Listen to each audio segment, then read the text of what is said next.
said, okay, what do you want to do? And I was like, I want to go to Vegas. Let's not tell anybody and let's elope. Nick was like, why don't you sit on that for a little bit? We'll revisit that in a couple days, because he didn't want everyone to blame him for us running away. Inside I was like, please, dear God, let's go to Vegas.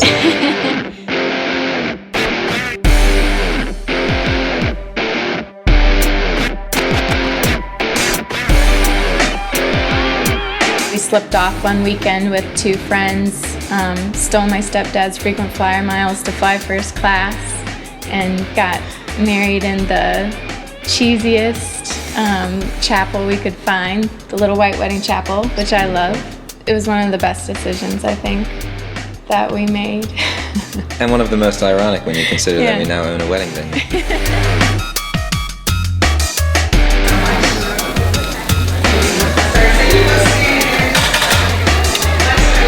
That's a question that, I mean, you know, that's the first question. Everybody's, oh, so what do you do? And we sort of like try and explain to them, well, we own a food business incubator, and they sort of have the same sort of blank stare, like, what is that? What that doesn't mean anything.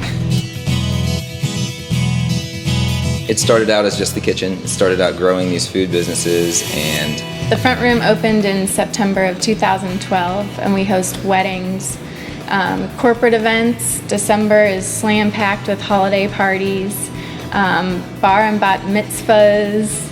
We have rehearsal dinners. We've had countless wedding ceremonies here, up on the mezzanine, out in the patio. And this space is not only for private events, but an opportunity for the Cookery to open its doors to the public.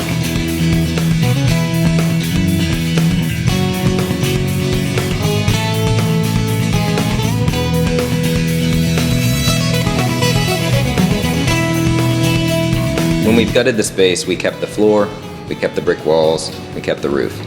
Everything else we put in. And so the floor is just old concrete slab that we stained and covered in epoxy. Bar top is built from deconstructed warehouse shutters from some of the old tobacco warehouses in downtown.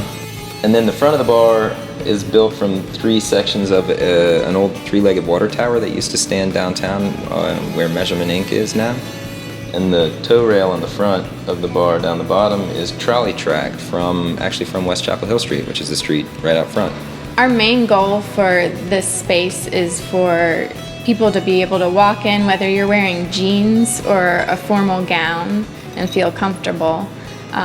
We went for a 1920s industrial era, and we continue that look and feel with our bartenders' attire. Men wear suspenders and suit vests and ties, and the women wear 20s era style jewelry and flapper-esque dresses. That safe came out of the Magnolia Grill building, which is on 9th Street. And it was, before Magnolia Grill, it was the first location of Wellspring Grocery.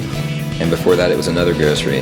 And the folks that started Wellspring, Lex and Ann, are friends. And I saw it one day in the basement of a house they owned. And I was like, oh man, this thing is so cool. And Ann was like, well, it weighs 6,000 pounds. If you can get it out of the basement, you can have it. What's next? Ooh, a brewery. Kyle's an amazing brewer, and he wants to start a brewery. Let's put a brewery in.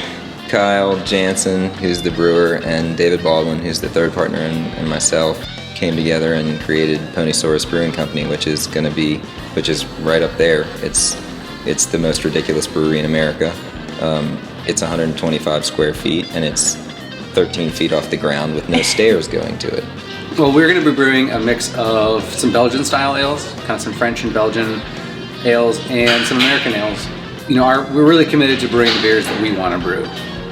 We're small in a way that we can be flexible and creative, and really can play to our strengths and our kind of inspiration and desire as that develops.